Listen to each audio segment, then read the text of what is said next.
The House of Rep don agree to investigate how government agencies and companies dey misuse tax waivers and incentives.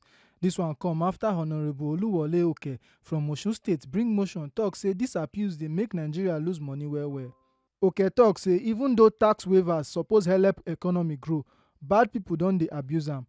According to him, Naija don lose about 8 trillion every year to tax waivers, but only 2 trillion dey actually useful. The remaining 6 trillion na just waste. Worried about how dis fit cause big economic problem, the House give dia Committee on Industry, Finance and Commerce 4 weeks to investigate the matter and bring report. Observes that these gaps have negatively affected the tax to GDP ratio of Nigeria, which stands at 10.6%. Being one of the lowest in Africa,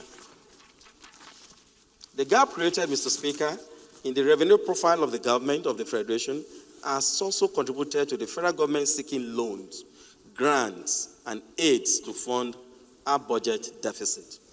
Concerned thereof, that if urgent steps are not taken to investigate this situation, Mr. Speaker, Nigeria may not only be hanging on fiscal cliff. The House also agree to check one quarry company wey dem dey call Zabased Quarry, wey dey use too much explosive for their work. Honourable Tijani Ismail from Kwara State raise dis matter say the constant explosion dey cause loud noise wey fit damage ear, air pollution wey fit affect breathing, fear and stress for pipo, especially children and old pipo. Ismail also tok say the vibration from the explosion dey shake buildings and road, making dem weak.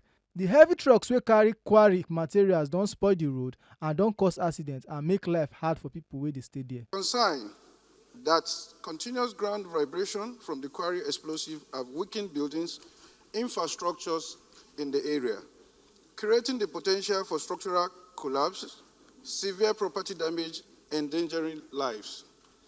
Further concern that heavy-duty truck transporting material from the quarry have deteriorated the road, leading to increased vehicular accidents, economic losses, and mobility challenges for the residents. Make una no forget say as we see am, na so we dey talk am. We no dey take blame. Oyifemi Onosinwa, TMC News.